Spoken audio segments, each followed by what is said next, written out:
Hello everyone, welcome back to this channel. In this video, I will show you the easy and clear steps on how to turn off notifications and lock screen in Microsoft Bing on Android. How to turn off notifications and lock screen in Microsoft Bing on Android. Make sure you keep watching this video until the end. Let's get started right away. Firstly, open the Microsoft Bing app on your Android device. This is the initial screen of the Microsoft Bing app. Next, tap the Google icon at the top right of the screen. And a scrolling down menu will appear. Tap the Settings menu.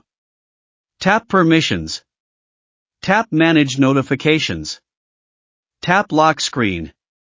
So that's it, this tutorial on how to turn off notifications and lock screen in Microsoft Bing on Android. Thank you for watching. I hope this video was helpful. See you in the next video.